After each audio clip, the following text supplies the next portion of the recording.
Well, good morning, ladies and gentlemen.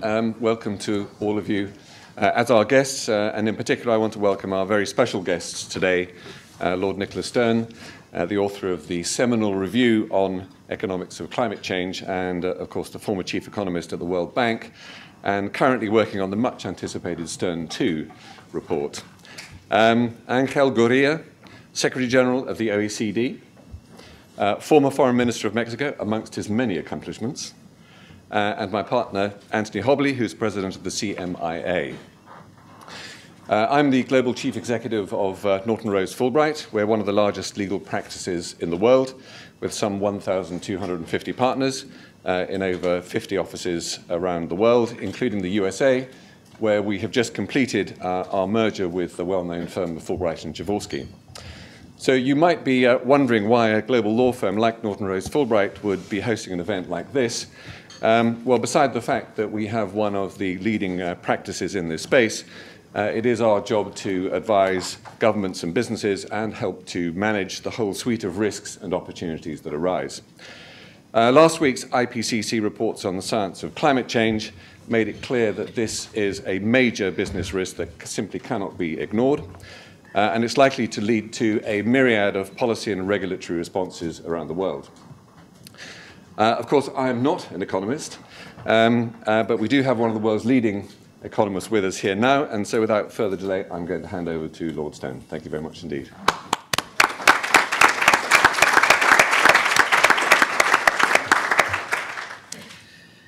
Thank you very much, Peter. Thank you very much to Norton Rose Fulbright for hosting us today. Can I just check the mic's working? Can you hear me at the back there? Well done.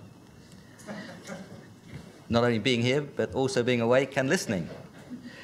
I think I should begin by pointing out that what you have in front of you today with Peter, Angel, and myself is the most extraordinary panel you have ever had the privilege to be with. We have an angel, a martyr, and a lord. And I think the lowest status is amongst those is that of a lord. Except if it's the Lord.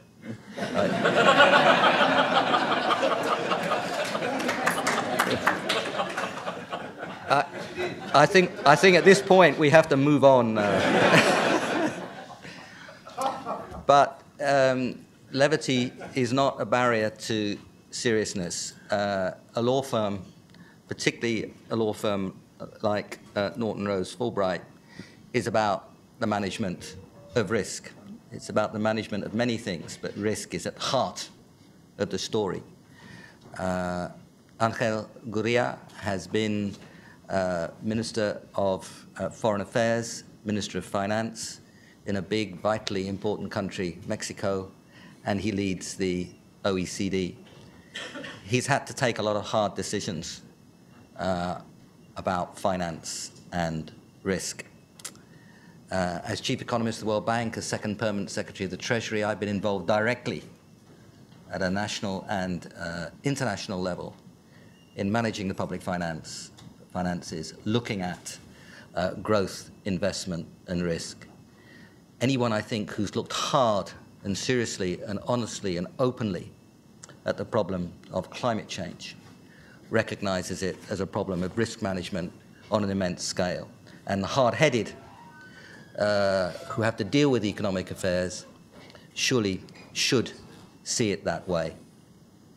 It is those who think that it might be all right or something may come up. It's those who are the starry-eyed, head in the if you can be both starry-eyed and have your head in the sand at the same time, it's they who are mystical and unanalytical on the whole. You have to take these risks seriously if you take the science seriously, and that science has been developing over 200 years. So the question becomes, how do we organize our economic affairs in the best possible way to manage those kinds of risks? And when you look at that, you start to see all sorts of opportunities. But you have to be realistic about not just the scale of the risk, but the scale of what we have to do. To give even a 50-50 chance of 2 degrees, we have to get emissions down below 2 tons per capita CO2 equivalent by 2050. That is roughly emissions of India today. It is less than many people's food budgets in rich countries. And we're going to hear in a very strong and clear way from the head of the OECD what's involved and the importance of not only looking at the scale of what we have to do in an honest and clear-headed way, but looking at how we do it. And once you start looking at how we do it, you realize that there's an exciting alternative path to follow. And the OECD, the International Energy Agency, the World Bank, and the IMF, the leaders, all those institutions, the most significant economics and energy international institutions of the world have all been crystal clear on this. And I think a leader, arguably the leader amongst those institutions, has been the OECD and Angel Gurria. The OECD is a place for serious economic analysis, for looking at what is possible, for understanding the economics, for understanding the tax policies, the investment regimes. It's a hard analysis place. Some people call it a think tank. I think that's a bad description. A think tank is 5 people and a dog who are particularly close to some particular political stream or other. This is not that. They've got some of the best economists in the world, the best business people in the world, ex-finance ministers, people who really understand the business a do tank. A do tank. But an analytical, a do tank after having analysed tank. Yes. So I think the seriousness and gravitas that the OECD brings to bear on these issues is enormously important.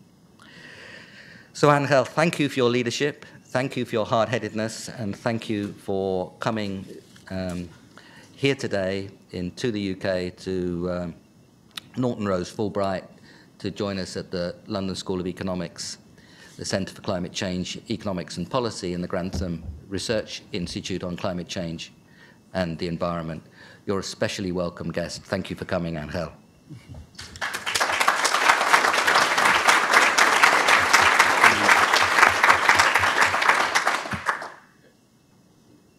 First of all, thank you to Norton Rose. I'd like to thank Peter. Thank you for the introduction and for the opportunity and for hosting this. Anthony Hobley, Stephen Parrish, thank you all. And many, many thanks, Nick, for joining us today. I think your presence here makes a tremendous difference, and I think it gives the event an importance and an impact, a relevance that it otherwise would not have. Now, my dear friends, I've come here today to talk about the ambition needed to tackle climate change and the policy tools to get us there. Now, we have Warsaw 2013, we're going to have Peru 2014, but the powers that be seem to have focused and concluded that by Paris 2015, we really have to get it together. Again. Because we thought we did, and we did not. Now, our leaders are facing a fundamental dilemma: to get to grips with the risk of climate change or see their ability to limit this threat slip from their hands. Now, let me start with a hard question. If governments had been provided with seriously tested, globally accepted evidence indicated that the largest financial and economic crisis of their lifetimes was about to hit the global economy, otherwise that the train was coming down the track, would they have done all the necessary efforts to avoid it? Well, the answer is very probably yes, they would have. Well, guess what? Today, our understanding of the scale of the risks posed by climate change is much better developed, much better supported by seriously tested, globally accepted evidence than the likelihood of that kind of crisis ever hitting us. And unlike the financial crisis, we do not have a climate bailout option up our sleeves. Nobody's going to come up and rescue mankind and the whole of the globe from what we do not do today. Now, the IPCC report, released only on the 27th of September, a few days ago, following then your very strong article there that, about the IPCC report, and stated that warming of the climate system is unequivocal, and since the 50s, many of the observed changes are unprecedented over decades to millennia. The report also makes it clear that it is extremely likely that human influence has been the dominant cause of the observed warming since the mid-20th century. For those of you who are not familiar with the jargon, extremely likely means that there's like 95% certainty that it is humans who caused this. Therefore, it is humans who can fix it. Actually, humans who have to fix it. This is why I'm here to argue that governments need to start taking action now to put us on a pathway to achieve zero net greenhouse emissions from fossil fuels in the second half of this century. And that we need to learn from the policies some countries are implementing to drive the investments and the technology shifts needed to break our dependence on fossil fuels.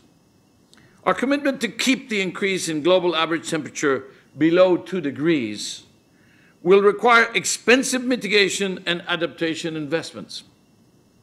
However, we think it is a manageable and affordable target. We also know that the alternative, or the counterfactual, which means inaction, is more expensive. We know that.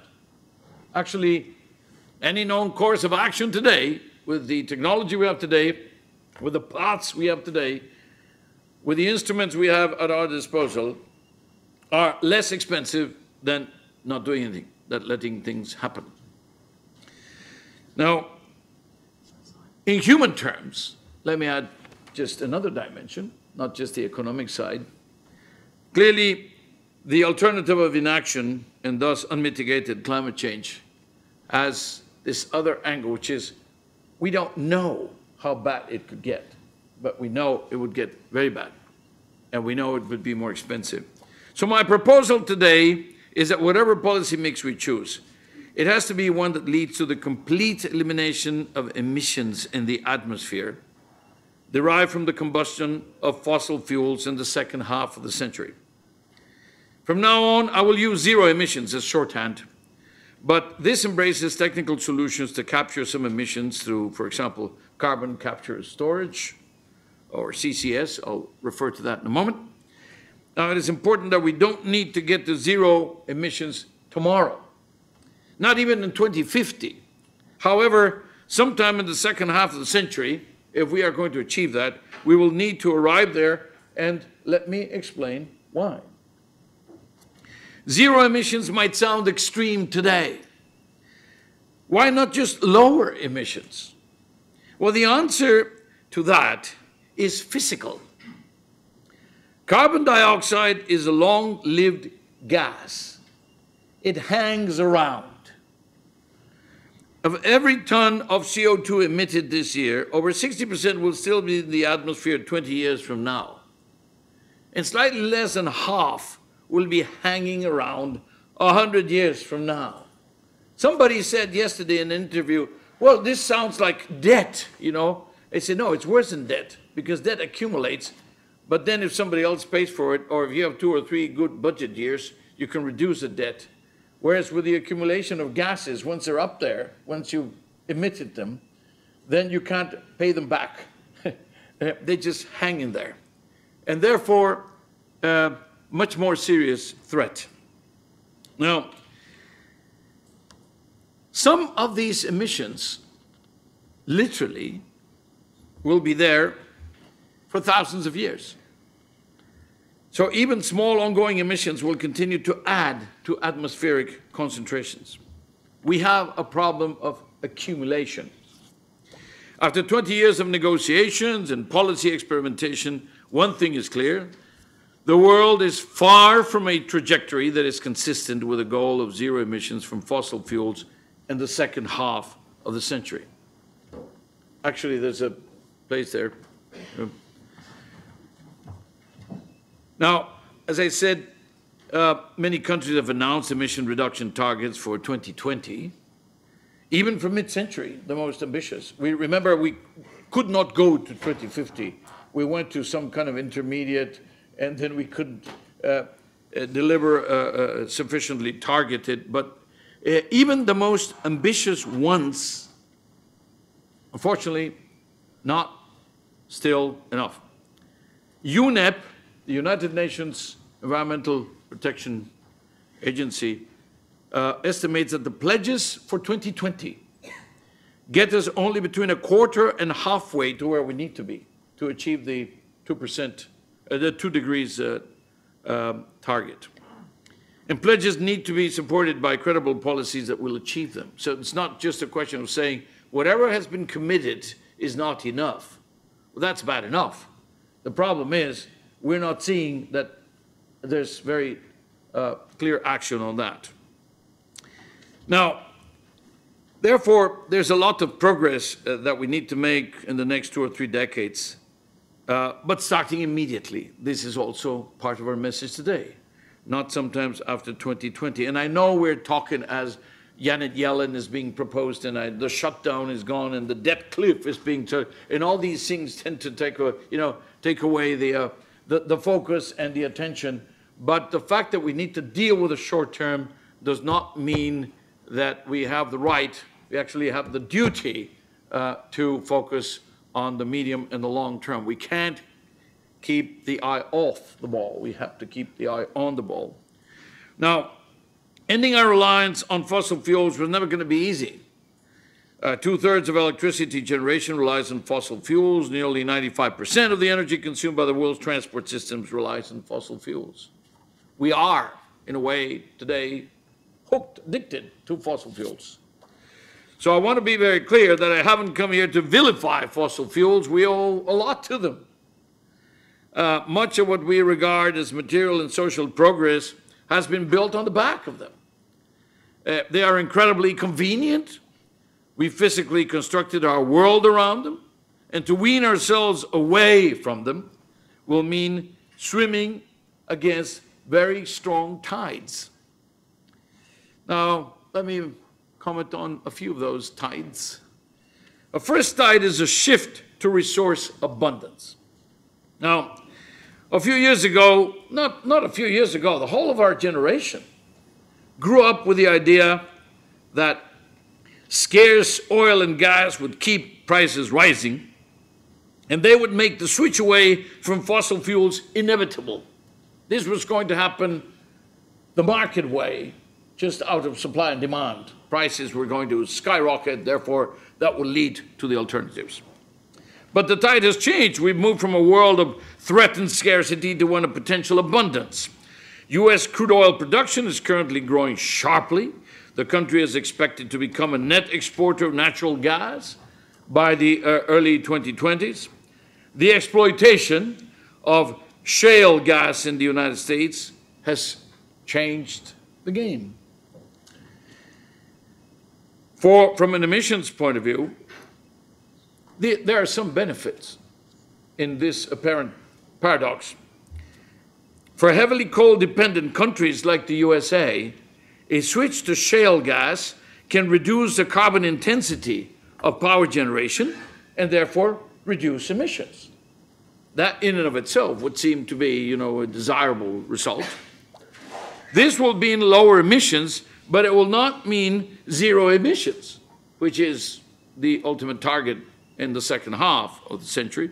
The question then becomes, how do you ensure that gas is a transitional step through zero emissions? So we're not saying we're not going to deal with it, we're not going to work with it, we're not going to take advantage of the relative abundance today, but it's a way station. It's moving in the right direction, but eventually we will have to do even better than that. If we invest too much in dedicated pipelines and other infrastructure, the transition risks becoming a new and permanent dependency. Meanwhile, oil and gas exploration, oil and gas production is being ramped up around the world. Listed companies alone spent $674 billion in 2012 alone on finding and developing new sources of oil and gas. So this shows you the paradox, what we're aiming for and what's happening in the ground as we speak. Our second strong tide is the fact that low-carbon technologies are facing an array of incumbent technologies that have a huge advantage based on vast investments over decades. They are in place. They are the incumbents. Most incumbents have advantages. Well, these days, not very clear. But those investments are very profitable, and they easily attract new capital. We know the way in which we can actually get capital for those types of technologies. More than half of the new capacity in electricity generation installed in 2012 was still fossil fuel based. And of course, these are installations that are going to be there in 30, 40, 50 years. According to one estimate by the World Resources Institute, around 1,200 new coal-fired power plants with a capacity of about 1,400 gigawatts are at the planning stage. So 1,200 new coal-fired power plants at the planning stage. Not all of them will come to fruition, but those that do, and many will be running for a very long time indeed. And the owners of these assets are not going to take kindly to their value being impaired by policies designed to tackle climate change. The Carbon Tracker Initiative estimates that at the current rate of capital expenditure, the next decade will see over $6 trillion allocated to developing fossil fuels. Major concern. If policymakers cap carbon emissions, the risk that we could have what I would call unburnable assets, meaning assets that you actually bought or discovered or brought to bear in the understanding that this was going to be a source of energy going forward, and that now are not. That could have a significant impact on the valuation of some of these companies. It's worth recalling that the investors are in so many cases people like you and me, sometimes directly, sometimes indirectly. The Asset Owners Disclosure Project estimates that an average of over 55% of pension funds' portfolios is being invested in high-carbon assets or sectors greatly exposed to climate change physical impacts and climate change-related regulation. Now, the looming choice may be either stranding those assets or stranding the planet. It may come to that. No? These are the stark, hard choices that we have to focus on. The fact is that any new fossil resources brought to market, conventional or unconventional, risk taking us further away from the trajectory we need unless there is a firm CCS requirement in place, or if governments are prepared to risk writing off large amounts of invested capital. Again, I'm talking about the tides that we're working against. These are the big issues that are out there today and that may make it difficult for us to make progress. Now, a third very powerful tide is what we would call carbon entanglement.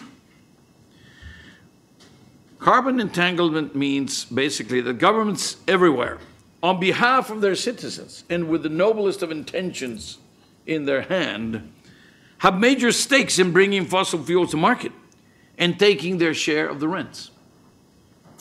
OECD governments receive around $200 billion per year from royalty payments, taxes, and other revenue streams associated with upstream oil and natural gas rents.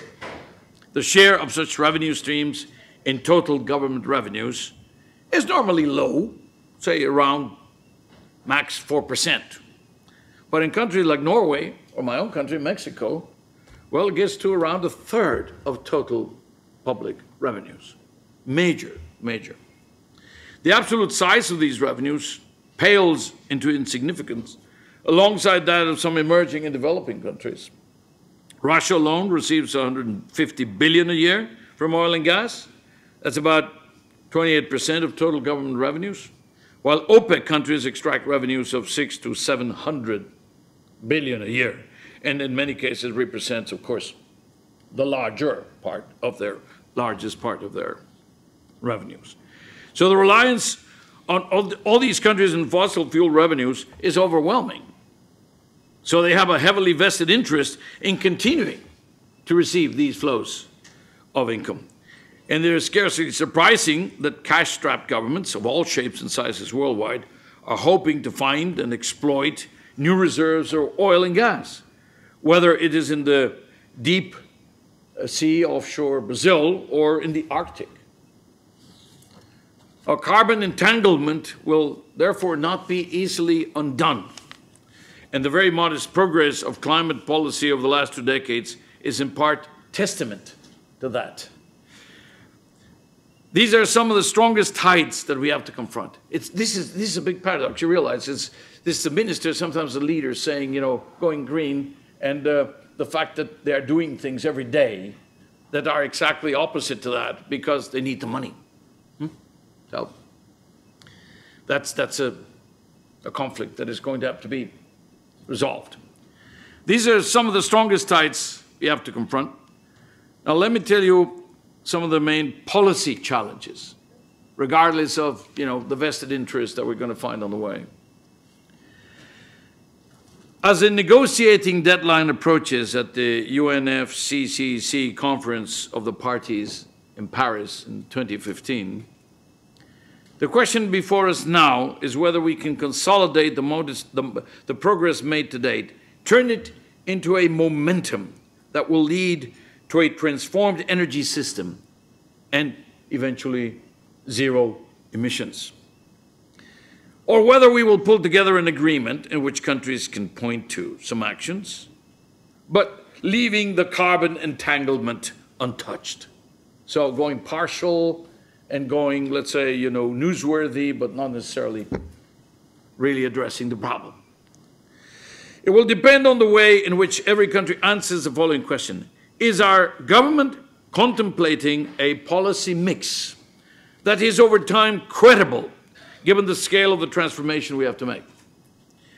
Now, while answering this question, we recommend that those countries take a close look at the mirror and evaluate their progress in tackling 4 key policy challenges. 1, a lack of strong, consistent carbon pricing signals.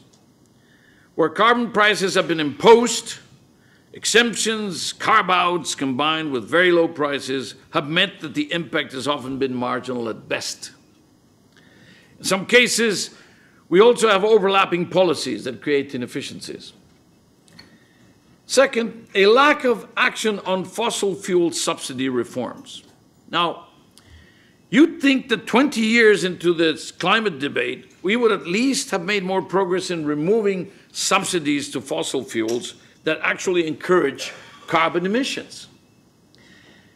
These are not just subsidies for consumers, which often end up benefiting higher income households, but also official support to oil and gas companies for exploration and exploitation of new fossil reserves.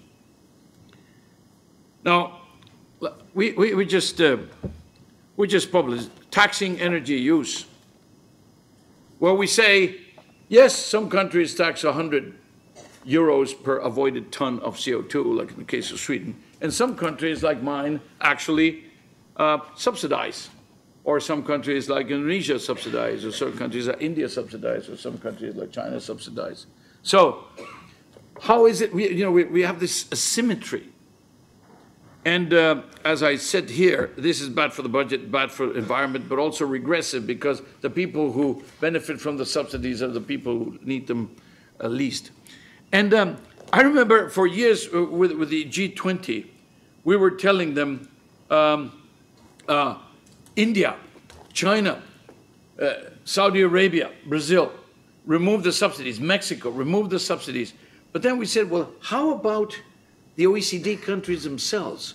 Well, we went there and we made an inventory of estimated budgetary support and tax expenditures for fossil fuels 2013, fresh from the printers.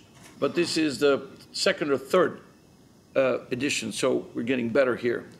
And this is 500 billion, up to 500 billion by developing countries, by the poorest countries. Some of these have more subsidies than in their budget than they have a budget for education.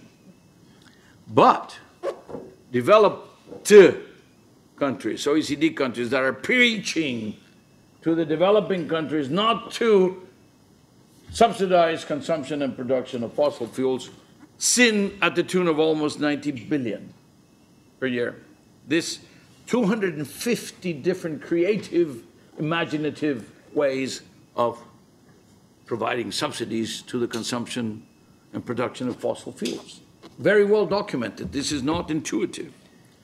The persistence of mixed messages, stop-go policies when it comes to supporting renewable energy, which has seriously shaken investor confidence, is a third element, very important. That means stay with it, give signals that are consistent. And finally, the fourth is government need to tackle regulatory and market rigidities which continue to favor the use of fossil fuels in the electricity sector, which could undermine demand-side options to empower consumers to choose clean energy. All this adds up to a lack of credibility and to a very serious question as to whether we mean what we say about climate goals. This is much more than a political issue. It is a crucial economic issue.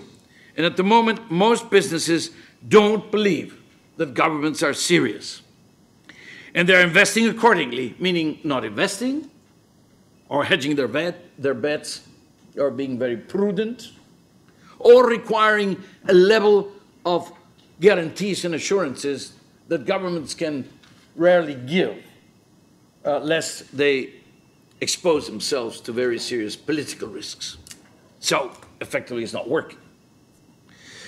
Now, there's also, of course, the carbon entanglement that we suggested a moment ago. So the two things together seem to be perpetuating the status quo.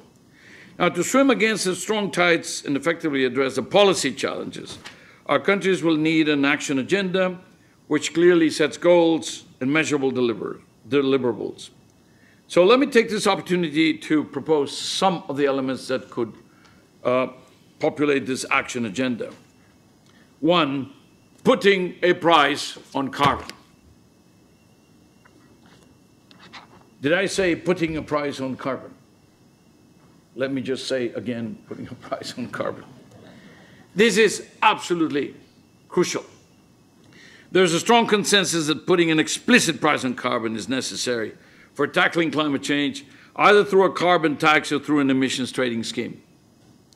The OECD is today releasing a report, Carbon, here, Climate and Carbon, I think you all have a copy, aligning prices and policies, that summarizes our latest work on the issue and provides an accessible guide on how to tackle carbon pricing. The evidence is that politicians favor almost anything other than a tax. There's a certain avoidance of the word.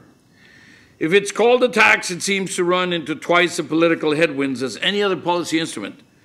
Partly as a result of this, emissions trading schemes are becoming widespread. We some kind sort of blur the issue and we produce something which people believe is not quite going to end up in the price, but it does, of course. But we don't call it a tax, therefore it kind of flies better politically. Problem is it doesn't work that well. The European Union's ETS is the oldest and best known, but similar schemes are now in existence in California, 9 states in the northeastern USA, Quebec, Australia, New Zealand, and pilot schemes being trialed in 7 Chinese cities and provinces that cover about 20% of China's emissions. This is the question of ETSs, emissions trading schemes. These are important efforts, but while the flexibility of ETSs have made them politically attractive, as an option compared to carbon taxes, getting them legislated has involved all sorts of compromises, watering down, dilutions. And as a result, more needs to be done to improve their design and implementation to make them as effective as possible. What is the effective price of the European ETS today? I think it's in the single digits. 4.7, 4.8. There you are, okay? Now, normally we'd be talking about 25, 27, whatever. I remember when President Sarkozy was saying 17 of the hard euros of that time, so it was like $25 or something like that.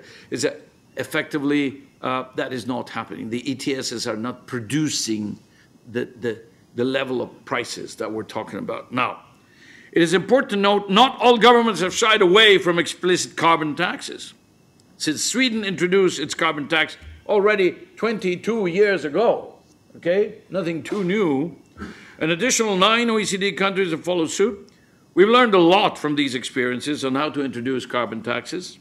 For example, introducing the taxes incrementally over time can allow households and businesses to make smoother, more efficient adjustments.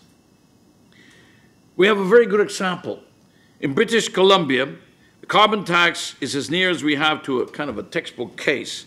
Wide coverage across sectors and a steady planned increase in the rate going from Canadian dollars 5 to Canadian dollars 30 per ton over a period of 5 years. Not so long, but again, the investors, the technologists, the companies, households, etc., look at the path and they know what's coming and they make their own adjustments and their choices.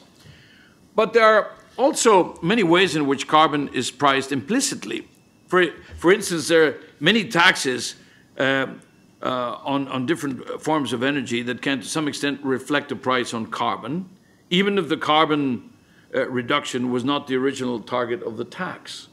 So it can be like an indirect approach to have the same effect. For example, taxes on energy or taxes on motor vehicles in countries like Denmark, Brazil, Turkey, they amount to as much as 3.5% of GDP, whereas they are less than 1% of GDP in the US and countries like Mexico, the subsidies outweigh the taxes. So, all over the place. But it works in the countries that did it with time, and now they have factored in their costs. In a recent study on taxing energy use, the one I just showed you, the OECD delivered the first comprehensive analysis of what the landscape of energy taxes looks like.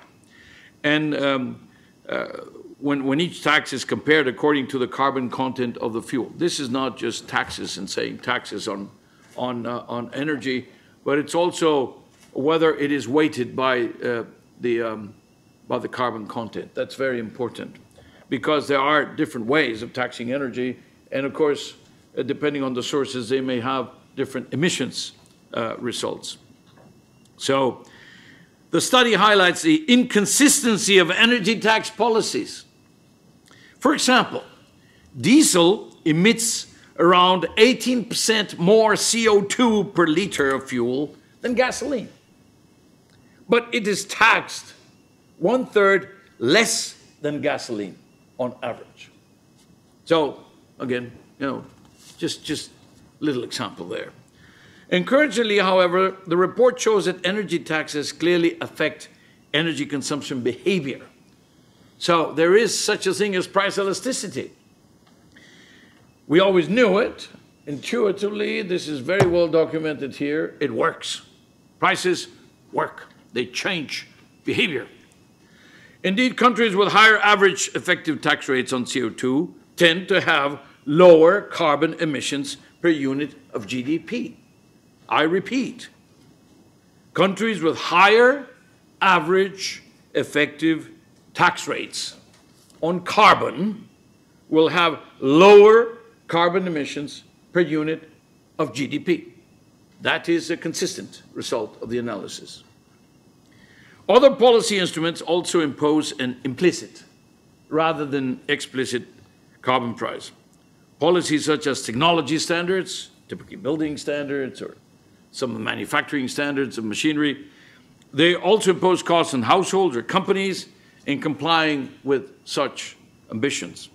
We're about to release a report that clearly demonstrates that countries could achieve much higher levels of reductions of emissions, meaning much lower emissions, for the same cost if they use smarter market-based policy instruments. Again, we are, if you will, preaching to the converted, we know, but we're also trying to say, take these weapons away with you and fight the good war. What we're telling you is that there are measurements here, there are comparisons here, there are benchmarkings here that are saying, yes, we are right, yes, this works, yes, we can. Now, again, part of the actions, reforming fossil fuel subsidies. We have to take a hard look at the distortions caused by what one might term negative carbon pricing. Now, this is a very elegant jargon for subsidies. Consumption subsidies, particularly in developing countries, have received a lot of coverage. But as I mentioned a moment ago, the OECD recently extended this analysis to make an inventory of support to both consumption and production of fossil fuels in our own OECD member countries. And it's up to 90 billion. So not something that is non-trivial. Now, most of the support in OECD countries is opaque.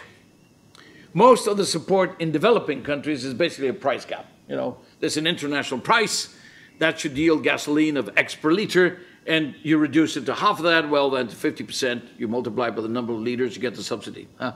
Here, it's a lot more sophisticated and opaque because we're preaching to the other guys not to subsidize, and at the same time, we're doing it kind of in different ways. So we do it in a kind of sneaky way. So this is quite opaque, particularly as it relates to production subsidies, lost in the details of taxing statutes. Nobody reads the taxing statutes. You know.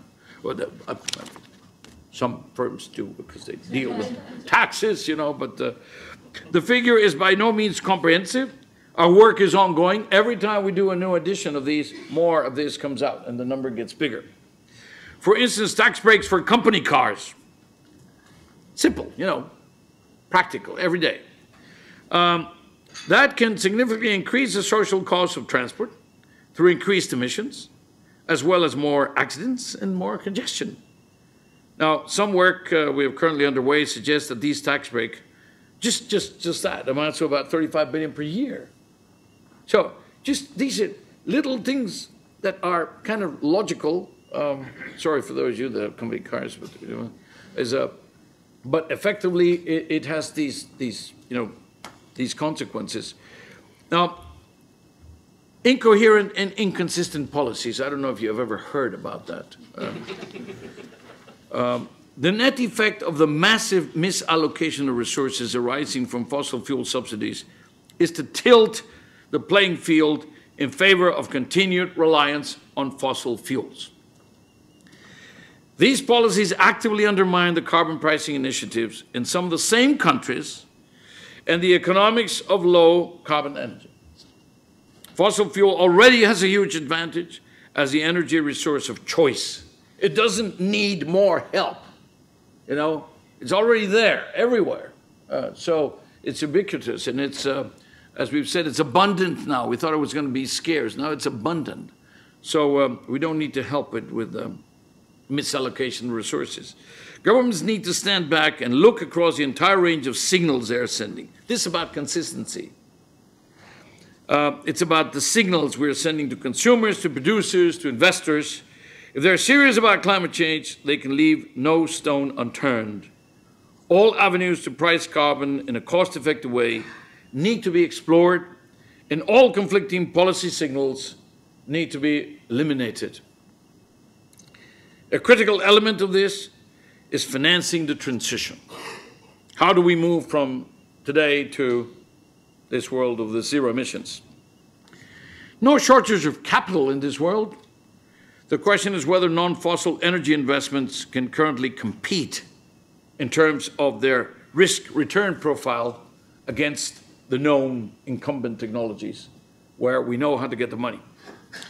Now, in addition to pricing carbon, this means ensuring the right regulatory arrangements are in place and, where appropriate, sufficient incentives for investors to redirect investment from fossil fuels to more climate-friendly alternatives.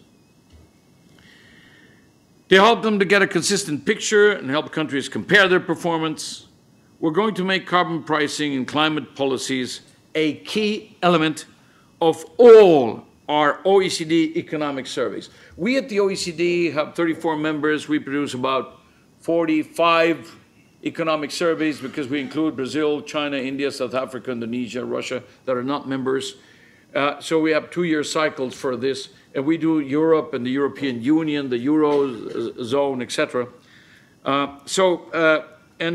Basically what we're going to be doing is we're going to incorporate, mainstream the question of climate change into this analysis, into the economic analysis. We publish something every year called Going for Growth, where we focus on the structural issues that lead to growth or not to growth. And we're also mainstreaming now the question of climate there. So rather than make climate part of an independent kind of silo analysis, we now will make it part of the overall economic analysis, the social analysis, of course, the environmental analysis. By mid-2015, that means in 2 years' time, short period of time, we'll have a good idea of the progress that has been made, what remains to be made in both OECD countries and the key emerging economy partners, basically all the G20. I want to stress again that we know the timeframes and ambitions won't be the same. Countries start from different places, but all need to be able to explain how their policy settings are consistent with a pathway to eliminate emissions from fossil fuel combustion in the second half of the century. This is the target. All need to be able to explain how their policy settings are consistent with a pathway to eliminate emissions from fossil fuel combustion in the second half of the century. Now, there's also a question of the path in the transition. A clear long-term signal that the price of emissions will only go one way, that's up, would be the best path to put us on a trajectory towards zero emissions. But given the long life of many energy generation assets, the fact that investors will inevitably question whether governments will stay the course, it may be worth considering complementary measures to accelerate transformational technological change. Complementary measures are also required because vested interest and institutional inertia can delay the introduction of carbon pricing and inhibit its effectiveness. Governments are lobbied by those who face the highest costs of adjustment. And for these groups, the costs are real. The very transparency of prices makes them an easy target for opponents. So a whole variety of less transparent regulatory interventions and subsidies are sometimes favored to make progress. But these are rarely cost-effective. Now, if such policies can give producers and consumers the confidence that viable technical alternatives exist and that their cost can be managed down, then there may be a justified means of making the transition to stronger carbon pricing and get the incumbents to join rather than resist the move. The key point to stress is that whatever is attempted, the whole range of price and non-price-based policy measures must be mutually supportive. Now, this may involve some hard questions. For example, should governments impose a moratorium on new coal-fired power stations? Well, coal releases far more CO2 per unit of energy than oil or gas. We know that. Without CCS, without carbon capture and storage, continued reliance on coal-fired power is a road to disaster, to more emissions. Now, already the World Bank, the US Export-Import Bank, the European Bank for Reconstruction and Development, the European Investment Bank, which, by the way, invests more than the World Bank and all the regional development banks put together, they have severely limited the cases in which they will finance new coal power projects. And I have to say here that the inspiration has come from the original study, Nick, and then, of course, from the Stern report, and then the continued activism by Nick in terms of saying, okay, you know, he knows these institutions very well, to say, okay, let's go about it. Now, this should be something every government considers for itself in terms of domestic developments, but also for the countries that are donors, because we're talking here about works in many developing countries. Now, another hard question. Should governments regulate to ensure that new plants can be retrofitted for CCS? Given the scale of our current dependence on fossil fuels, CCS, carbon capture and storage, will be essential transitionally. But what we look at CCS and we say, well, as long as we have CCS, as long as we can, as the title says, capture and store the CO2, then we can emit as much as we want.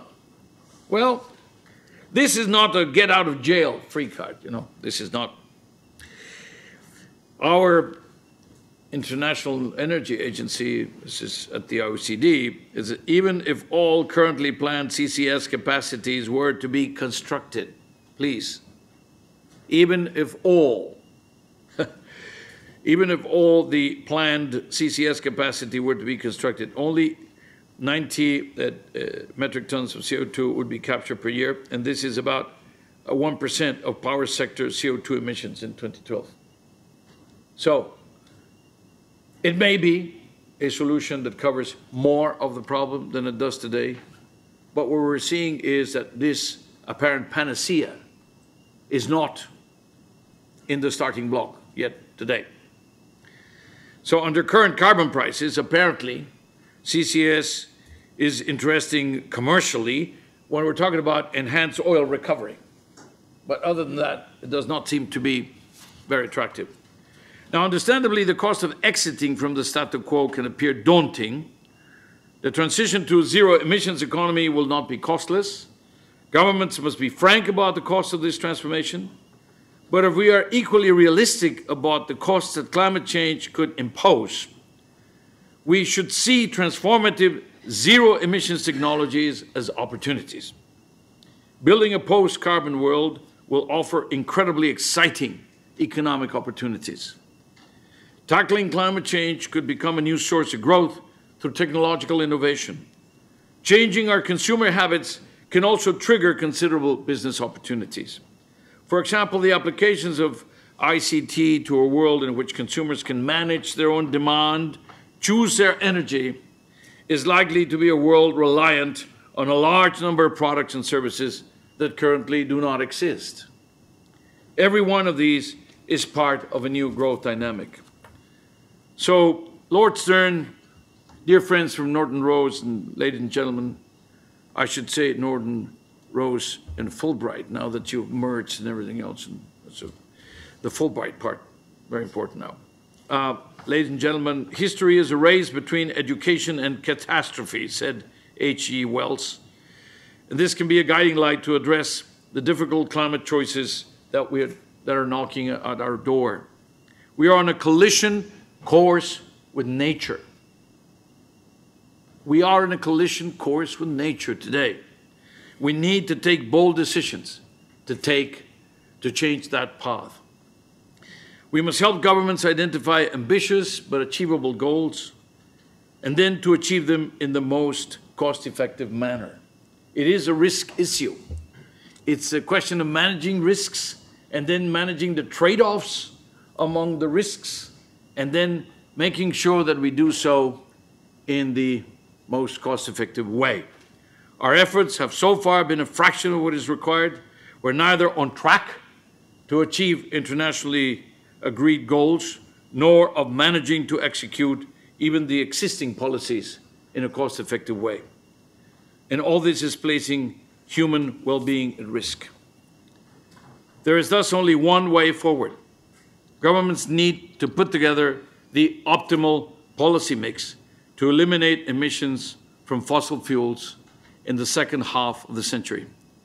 Cherry-picking a few easy measures will not do the trick. There has to be progress on every front, notably with respect to carbon pricing, and that is what peer review and learning from best practice should help achieve. We are going to be keeping score on the evolution and sharing it with you so that we can maintain the pressure. The OECD is dedicated to assisting countries in that process in order to design, to promote, but more importantly, to implement better environmental policies for better lives. Thank you.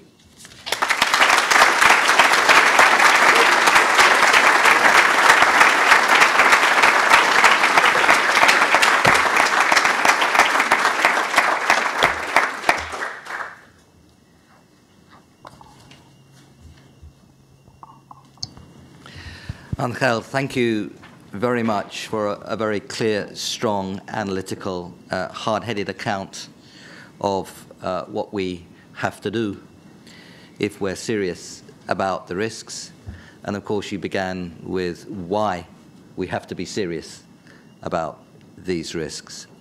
And we look forward very much to the continuing analytical studies and the measurement and accounting for what countries are doing. And let me remind you that the OECD has played a leading role in influencing public discussion on trade by looking carefully at what people do, and often the difference between what they do and what they say they do.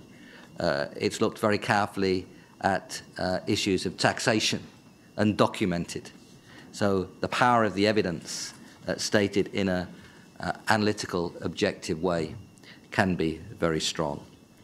So thank you, Angel, and thank you to your colleague Simon Upton and all those at the OECD that have been taking this hard, serious work forward. Now, we have around 40 minutes or so for discussion. I was asked to make some closing remarks, so I will.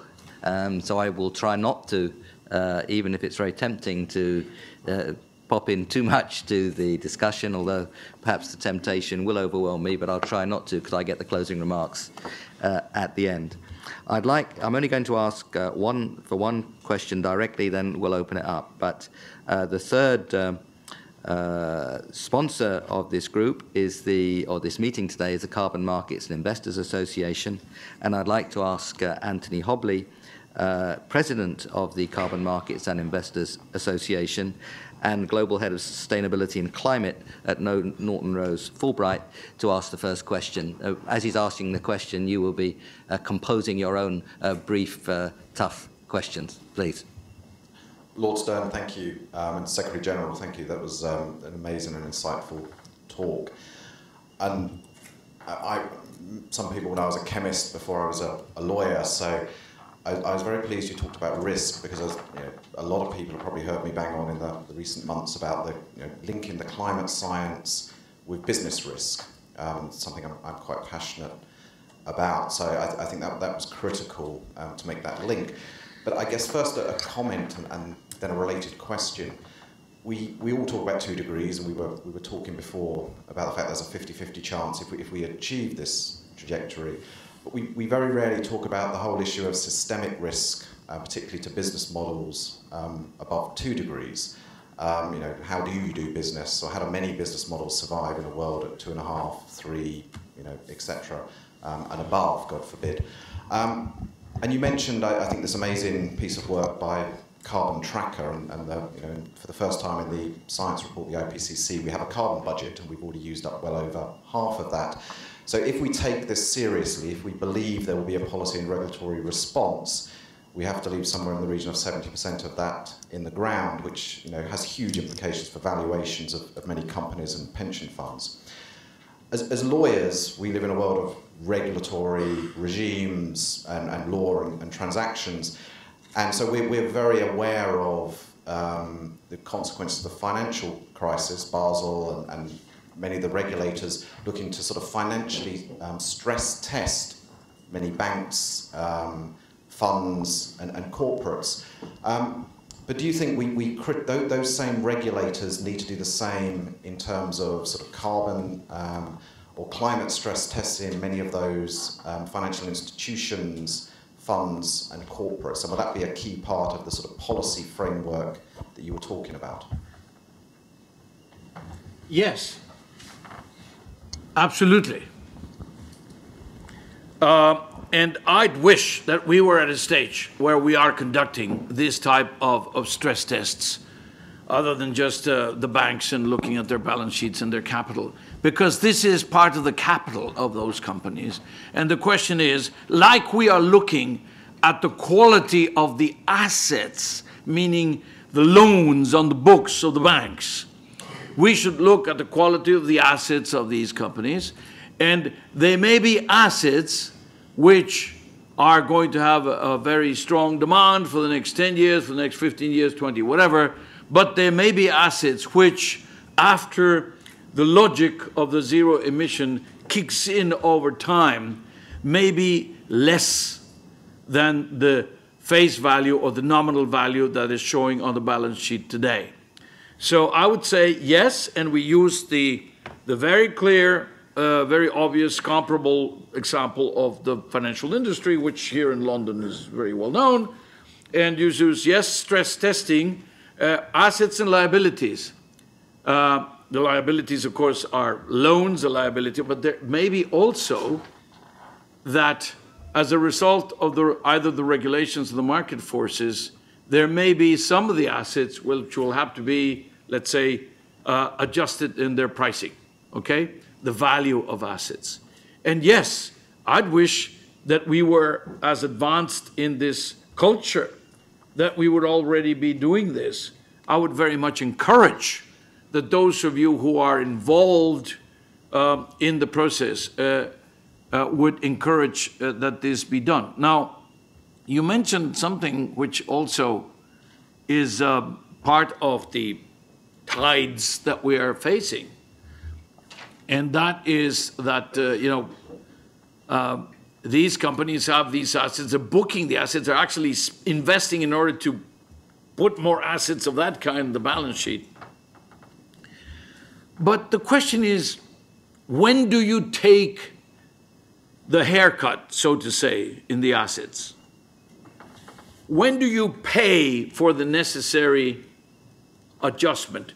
Do you wait until you ram against the wall, which is there, which is obvious, or do you slowly stop braking and therefore adjusting to the fact that you can't move at the same speed, and perhaps that you have to come and go around the wall in order not to crash into it? This is something which is clearly preferable. However, it is not an obvious choice.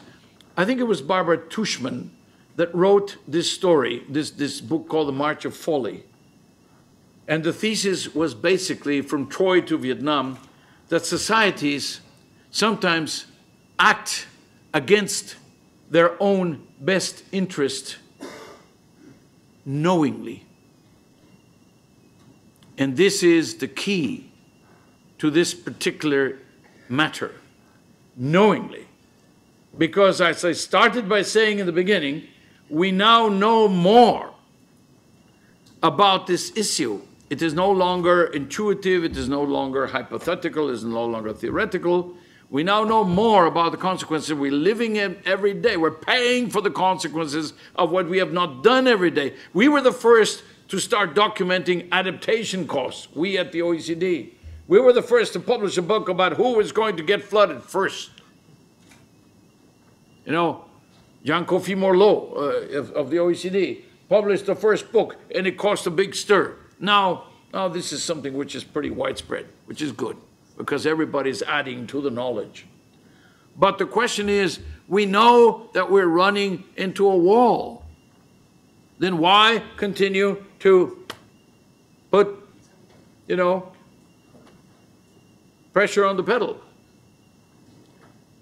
Wouldn't it be wiser to start slowing down and maybe looking at how we are going to combine the transition, how we are going to pay for the transition, and how we're going to exit the transition on the other side of the wall? So. Thank you. There's a lot of hands showing, and I'm going to try to organize so that we get everybody in.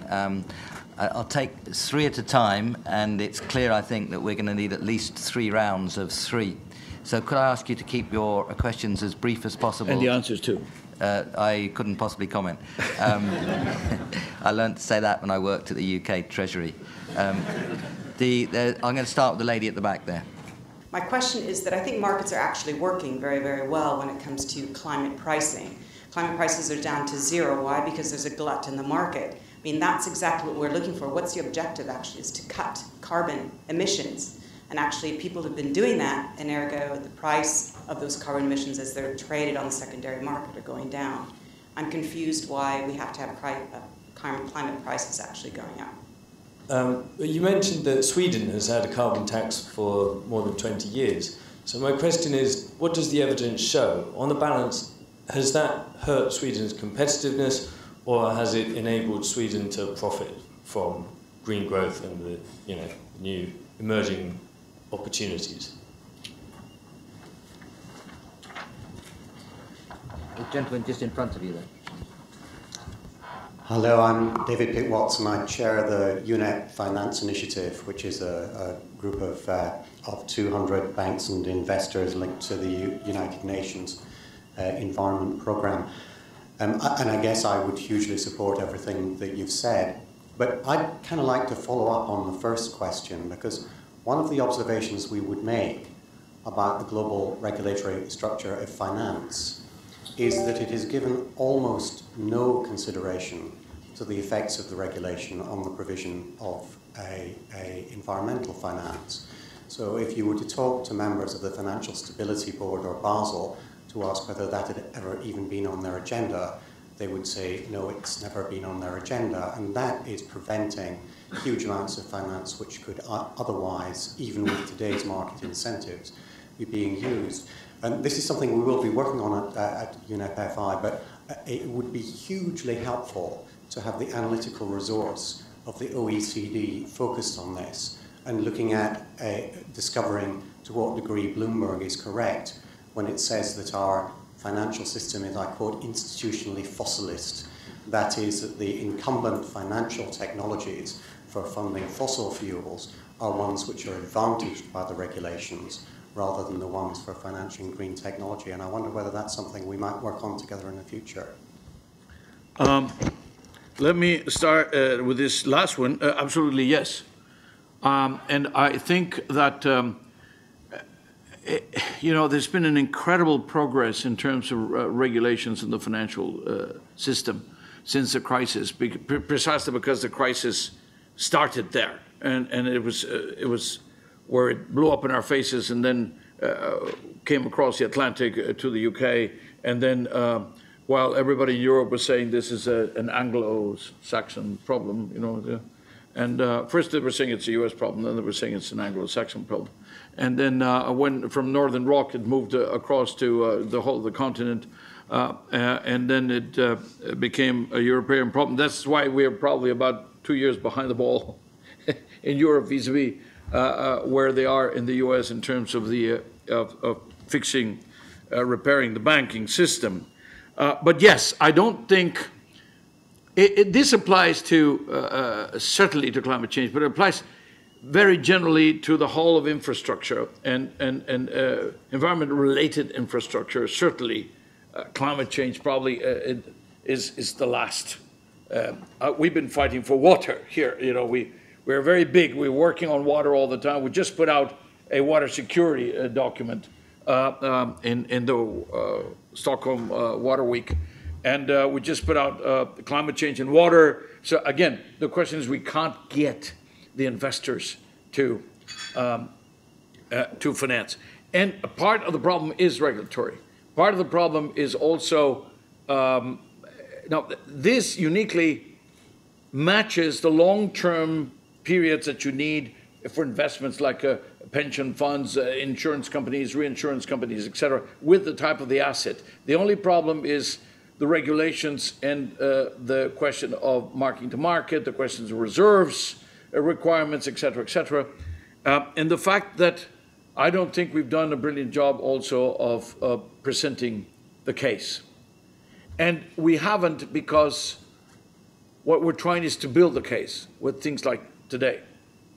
I'm saying, for example, regulatory discipline, regulatory predictability, regulatory stability, regulatory staying power, so that somebody will say, yes, I can commit for 20 years, for 25 years, for 30 years today, and I know that by the time this investment is going to be paying for itself, I can count on this. Now, we've been changing. We've had cases with the windmills and the solar panels, and we've had booms and busts in different areas where part of the problem was that the regulation was not.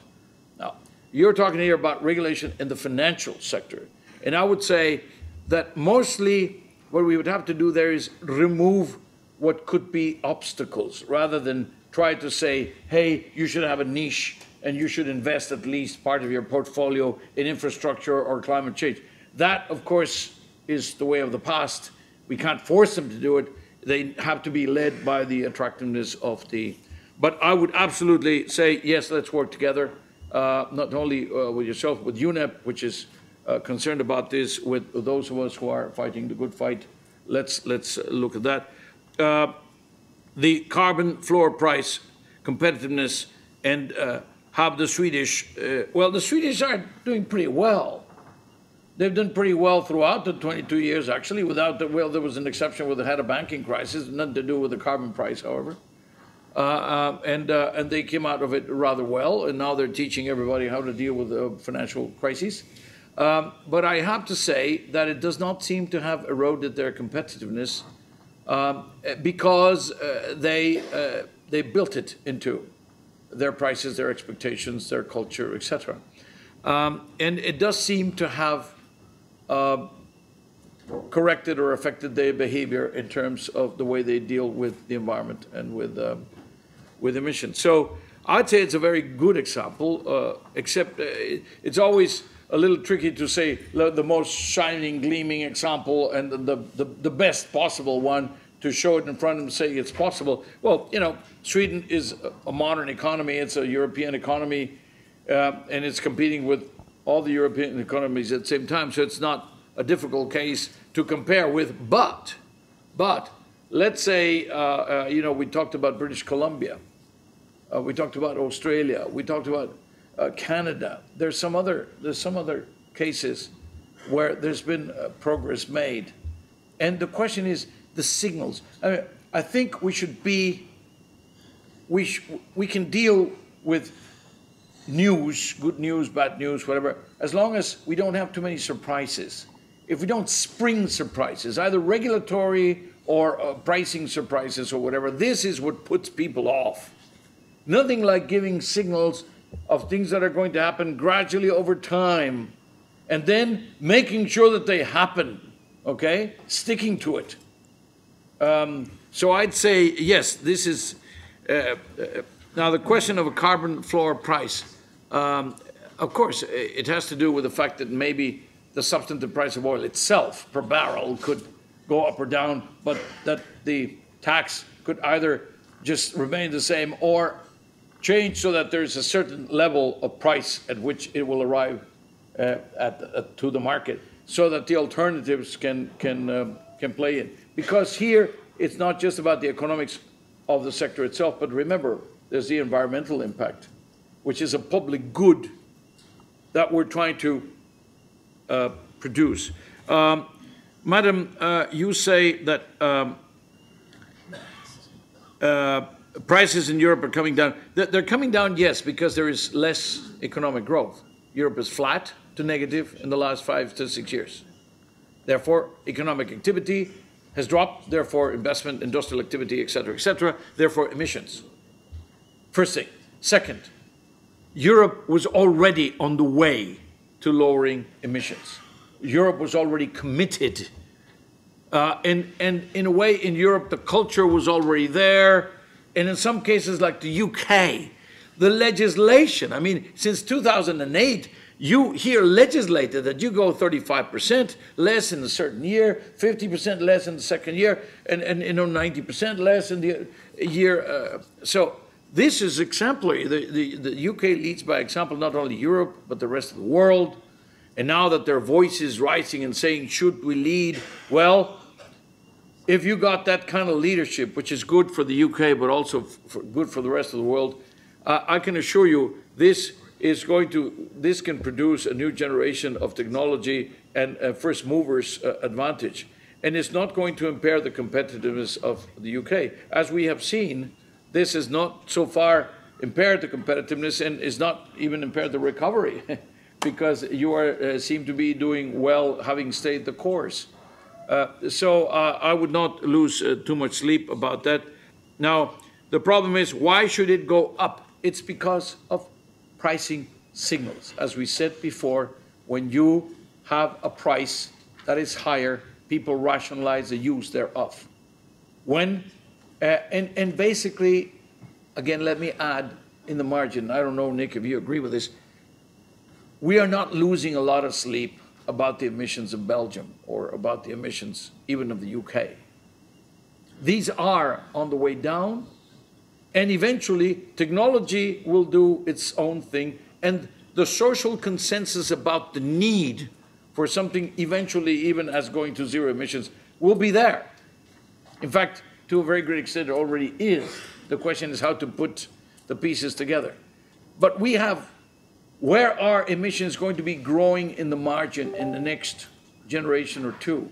It's in the large, emerging, developing economies which are going to be modernizing and demanding more of energy and therefore more fossil fuel, more fossil fuel-based energy, because in many cases they have a lot of it. In some cases very contaminating a lot of it. And you cannot blame them for saying, I've got it, therefore I'm going to use it. The only question is, if you're going to leave some of these assets in the ground, what are they going to get in exchange? We recently had a very interesting case. I followed it because I thought it was going to tell us a lot about how prepared we are, and it did not turn out to be too good. I don't know if there was a mismanagement on both sides or whatever. President Gurria of Ecuador said, I will not drill in the Ecuadorian Amazons if... Yasuni. Sorry, yes. Yasuni, yes. If you guys, well, just, pay me for not drilling. Because there is oil there, we know. Well, he waited for 2 or 3 years and payment was not forthcoming. I don't know if we ever thought about organizing in order to pay him seriously, to put that to a test. It would have been a very interesting case. But of course, now he's saying, so sorry guys, no money, I'm going to drill. So he's going to drill. So, it's the kind of thing, very interesting example. He was not paid for not doing it. The alternative was, perhaps we could have done better and maybe encourage him not to do it, and we'd be better off. Thank you, Angel. Since you asked me, just 1 or 2 very quick numbers. Primary energy in the UK would be something like 4 or 5% of GDP. If you put up the price of that by 20%, which is quite large actually, and a lot of the policies being discussed wouldn't be that big, but if you put it up by 20%, that would be a 1% increase, a one-off 1% increase in the overall costs. That's not something which disturbs, that's not something that would disturb the competitiveness of a country. The real wages, rate of growth of productivity over time. Rate of growth of productivity is something that should be coming every year, not a one-off 1% increase. Yeah. So usually these stories of competitiveness are slogans without numbers. There will be 3, 4, 5, and we know which they are, particular industries which are intensive energy users, for which those numbers would be considerably bigger. But that is a question of managing a transition in those industries, and I think it's reasonable to think through how that can be done, particularly if we have international cooperation around the management of that kind of adjustment. Secondly, on the price in the ETS of carbon emissions, as Angel said, if you give out the emissions on the basis that there's going to be growth and that emissions permits on the basis there's going to be growth and it turns out not to be growth, it makes sense if you have got a difficult problem of transition to use that opportunity to increase your efforts. And I think the UK is right to push very strongly in the EU for 50% reductions, 1990 to 2030, and I hope they keep up that pressure. Now I'm going to take 3 questions from this side of the room, then from the middle, and I do hope that we manage to get around most of those. Gentlemen here, you've been very patient. So the question really is, now that lots of people, and I'm sure people in this audience, are giving evidence to the Environment Audit Committee along with myself and the work we've done at Second Nature on this, do you know what the level of subsidies, including both production and consumption, in the UK is at the moment? I looked at the OECD figures previously and I couldn't quite get to a total for both production and consumption. Thank you. The phrase carbon entanglement, I think it's a great phrase and it has many implications in policy and the diversity of things. But in your list of 4, your last one referred specifically to governments need to tackle the regulatory rigidities, referred to subsidies instabilities in various areas and renewables, had a discussion on finance. Are you also implying, and is the OECD working on, the mainstream structure of energy sector regulation and how that is posing problems? Was that implicit in your comment? One more from this side, and gentleman at the back, and then we go to the centre. The question is really about linkage of currencies, to, the formation, the emergence of digital currencies. And would it be time to think about something quite out of the box and innovative at a time when the US currency reserve seems to be, or potentially is failing, to implement a digital currency linked to renewable energy generation? The unit is kilowatt hours, and it seems to be a universal currency. Thanks. Thank you. I think this would be attributing to the energy sector virtues which it may not have. That is a convertible currency, like they had cocoa at the time of the Aztecs or of the Incas. And I think we invented money for a good purpose, and it served us well. It's only the policies that are wrong. The money is fine. It's okay. The units are okay. My point there is the following. It's not for lack of savings, not for lack of pools of savings in whatever currency you want, that we are not able to access resources, medium and long-term resources of the kinds that we need. I mean, we're talking about not tens of billions, we're talking about maybe in the trillions. A lot of that is happening in the ground as we speak, and we're not, we're not celebrating that because we don't know, we're not commemorating it. But remember the kind of money that we talked about as a big result of the COPs, of the conferences of parties, etc. 30 billion per year starting to 2020, up to 2020, and then fast start was 30 billion. Yeah, 30 billion, and then billion. Up to 100 billion after 2020. Okay, now you have to understand these are very small amounts. And let me tell you a very short story. In the OECD, we have calculated that if countries would go through market-based instruments, i.e. taxes or ETSs, simply to comply with the commitments they have today, just what they have today, which we have said is blatantly insufficient, we could produce about 250 billion per year, that's 3 times more than we need. Okay, so it's not for lack. We could be producing the wherewithal to fight the war by fighting the war itself. It's not very often that you have this situation. No, the military would like to find the secret, but we do have this capacity to be able to fight the war by prices, by taxes, by ETSs, and extract the revenue to apply so that we can do better. Now, I'd just like to say to the gentleman about the subsidies, please look at page 359 in the book called Inventory of Estimated Budgetary Support and Tax Expenditures for Fossil Fuels. That is 359 because that's about the UK. The whole chapter is about the UK. Of the order of 4 billion, says Simon Upton. If you add up the tables on page 359, and biggest one is the reduced rate of VAT for fuel and power. Okay? So, there you are. Maybe that's a fast answer. Maybe we can get better about the specificities. Now, carbon entanglement, regulatory rigidities, would you take into account the energy sector regulation? Yes, absolutely. And in fact, I would find it very difficult to say, let's work on this without taking into account what the regulations are today. And this cuts both ways, by the way, because we're saying, let's harness this better.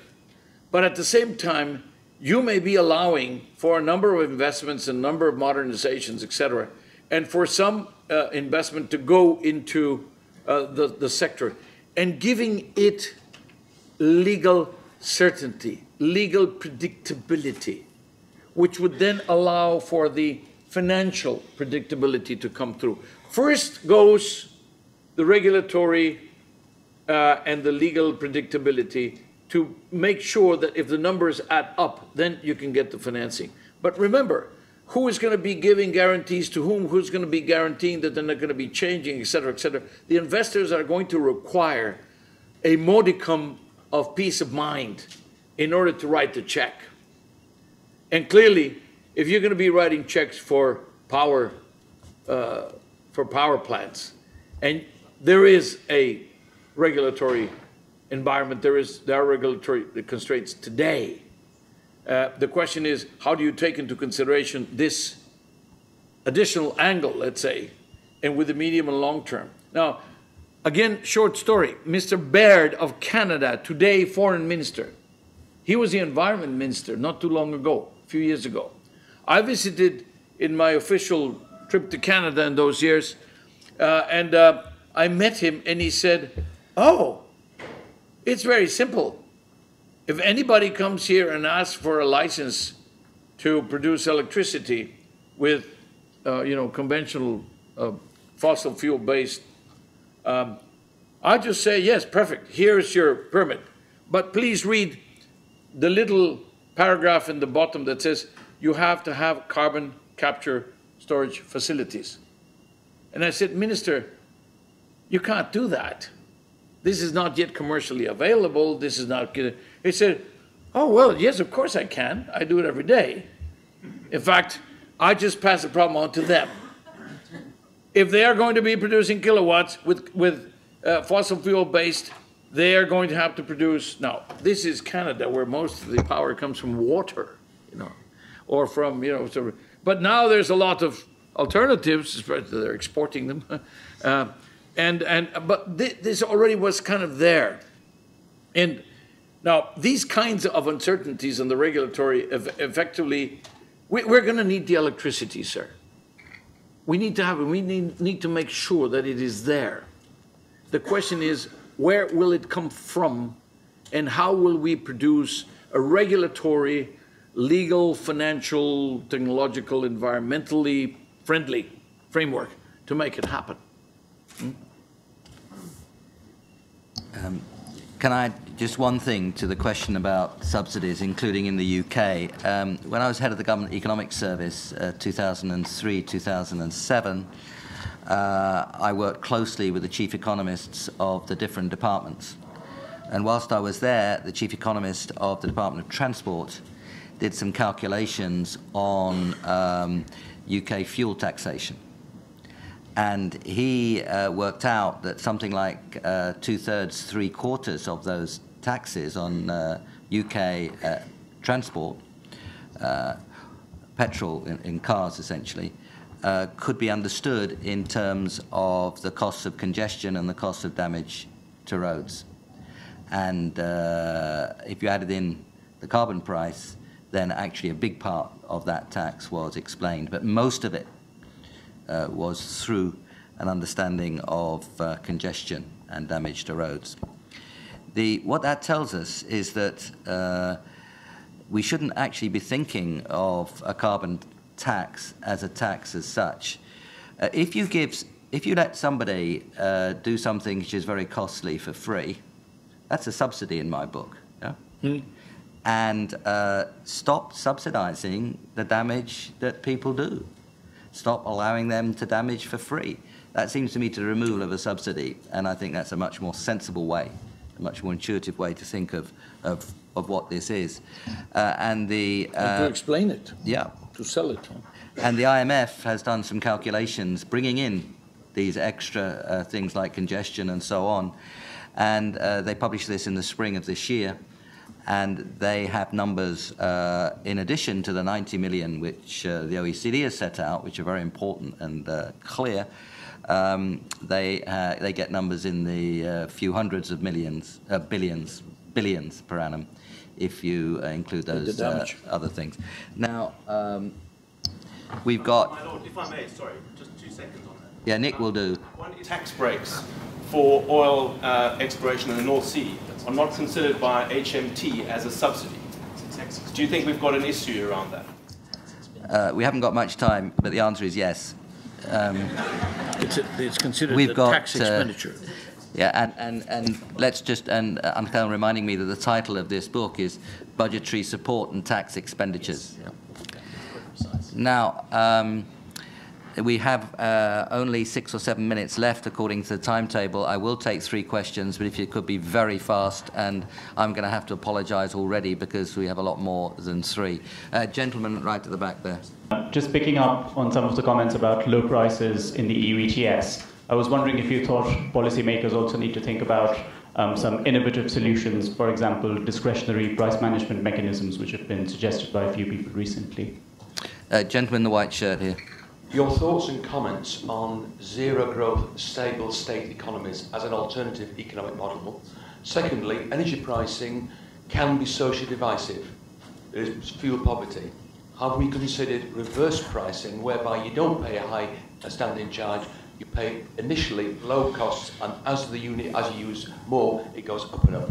And gentleman behind you. Is the OECD also going to look at the extent to which countries are actually addressing that rather than simply focusing on the carbon regulation? I think some transparency about initiatives in that area, in particular about, say, the debt ratings of companies that are very, very seriously exposed to fossil fuels in the future, would help address the fact that at the moment investment profiles are not coinciding with the long-term perspective that needs to be taken in terms of the financing of the change. Again, let me start with the last question now. Yes, we should. Yes, we can. The OECD is not a rating agency, by the way. We resisted, now that everybody is talking about the very bad job that the rating agencies did in terms of not avoiding the crisis and all that stuff. But we do take a look at the policies.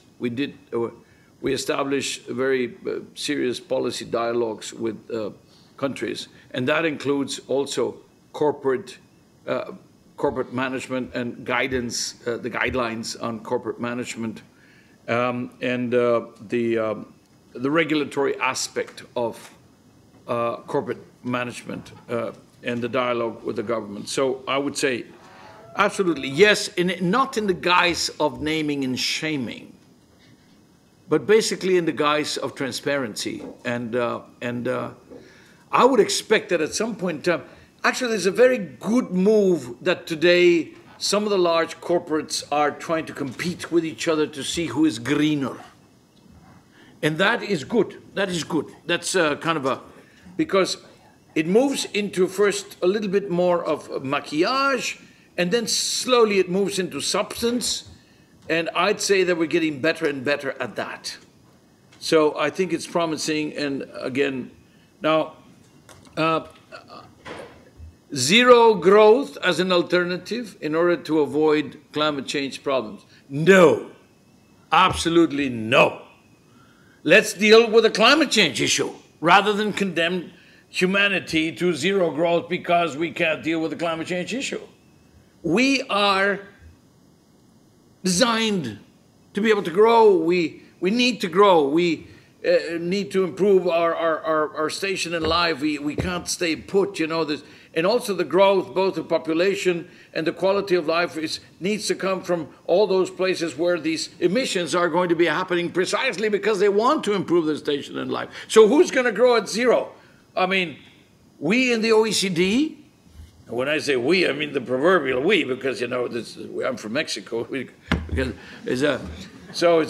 The British are going to be growing. No, and they shouldn't, and that should not be an alternative. We should deal with the substance of the issue that is making us think of that unacceptable alternative and say, because we can't accept it, let's go and fight the enemy, you know, which is rearing its ugly head. We know what the enemy is. It's carbon, you know.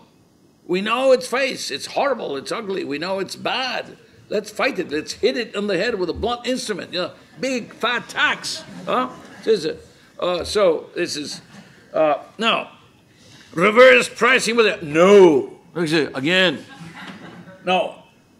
This question of the pricing.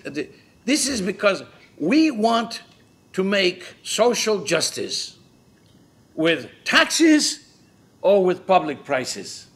And it's wrong. It's just plain wrong. If we want to give money to the poor, let's give them checks or cash or in the form of food and supplies of medicines or infrastructure, whatever it is. Or jobs. Or jobs. Or jobs, for example. But don't give subsidies that appear to be good for the poor because they bring down the price of the marginal consumption of fuel that the poorest may have. Give them the wherewithal so that they can buy enough fuel at the going price. It'll be a marginal part of the subsidy that you're giving, because most of the subsidies you're giving is going to the people who need it less. Doesn't go to the poor. What you can do is rationalize subsidies in these countries and save a bundle of money and still give the poorest every penny that they need to compensate for the increase in the price of fuel. This is a question which is proven again and again, and you have to be consistent, by the way. I was once speaking with the mayor of Jakarta, and the guy was saying, my God, Mr. Gurria, I said, I thank you for being so interested, and you're giving us a lot of good marks for having eliminated part of the subsidies on the fuel of cars. I said, no, but the fuel, he said, no, of cars. Ever since we did that, we have had 1,000 scooters register every day. And those are the ones that register. And of course, they have no filters, they're not sophisticated, they issue all these. So, and also, basically, what you're having is an enormous gaspillage. It's a waste. It's a waste. Because this is not social justice. This is appeasing or maybe buying the goodwill of maybe some electors, maybe. But let me give you an example. Twice already, first time a few years ago, President Yudhoyono in Indonesia decided to reduce the subsidies, not limit them, bring them down, the ones for cars. But he announced that this money was going to be used for very important, very targeted social programs. And he was coming to an election, to his re-election. He got re-elected by a landslide. Every time you mention removing fuel subsidies to leaders, they say, oh, people are going to go to the streets, people are going to go to this. No, because you start, and now Euro did it again, by the way. He's not going for re-election because his term limits, but he has just announced a very great increase in social programs to the poorest. First bit of news in the sequence. Second, how are we going to finance it? We're going to reduce the subsidies. You don't start by announcing that you're going to reduce the subsidies. You start by announcing that you're going to benefit the poorest of the poor. And then by saying, well, we're going to take a little bit from these guys who can, and therefore, and lo and behold, it works. The politics work. This is better allocation of resources, and at the same time, it's good politics. It turns out it's good politics. So, to your provocative question, no and no. I know you meant yes and yes, the right things, but it's good to put on the table. I thank you for that. And then this is about given what is going, given that the bad results that we had with the mechanisms for pricing emissions, given that it's very low, etc., would we consider all other solutions, that discriminatory price management? I would say that our message is precisely that. Use every single trick in the book that you can get to. Because I have to say, not even ETSs don't even cover all the emissions. I mean, and there's some, if you're Australian or New Zealander, you're very familiar with emissions of methane coming from the sheep. And you can't make a big, ETS on that. It's not really. But when the Australians, when New Zealanders put their law, it said all emissions, all emissions. So it means you have to cover different ways. Right now, the airlines just got together, and they produced this rather interesting, very decisive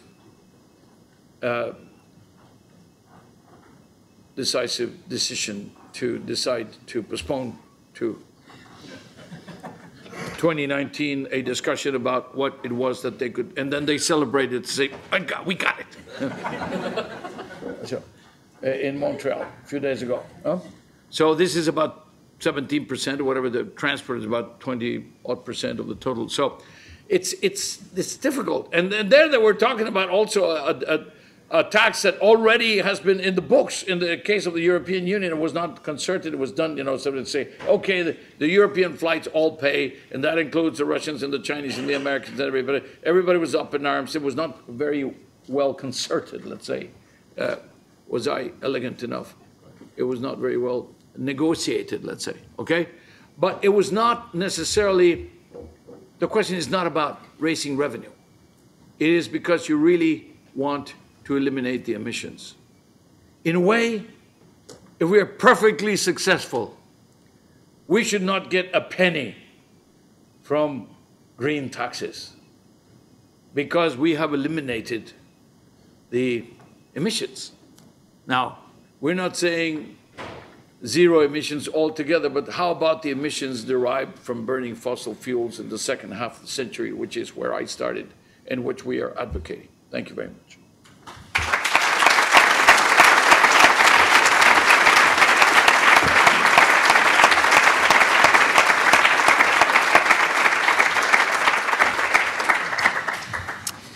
Thank you, Angel. I've been asked to make some closing remarks, and the very last things I shall say will be thank yous.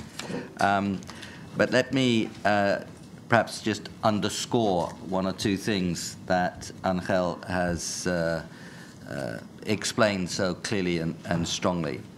Most of what Angel had to say is about where I think the argument should now be based, which is how do we get to where we need to go, having recognized just how much we have to do. And Angel reminded us that we do understand the instruments and public policy actions that we have to take, and we haven't been doing very well.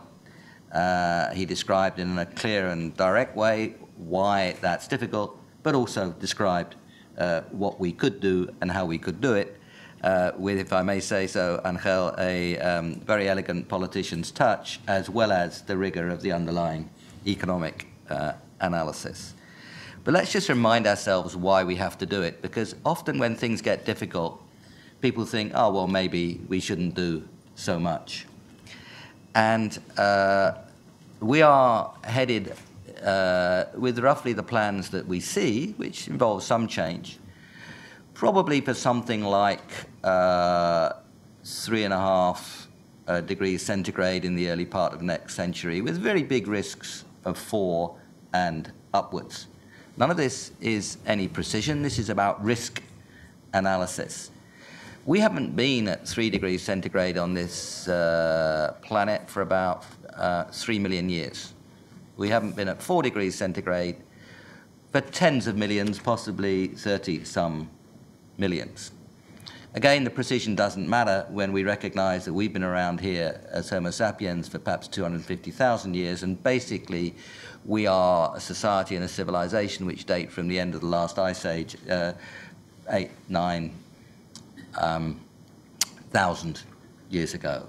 8, 9, 10,000 years ago is who we are, and we risk taking us just on 3 degrees to where we were as a planet 3 million years ago. We don't really know what the effects would be, but surely they could be very large indeed. The difference between roughly where we are now and the last ice age is 4 or 5 degrees. We know that that transformed, yeah, where we could be. The ice sheets came down to Watford.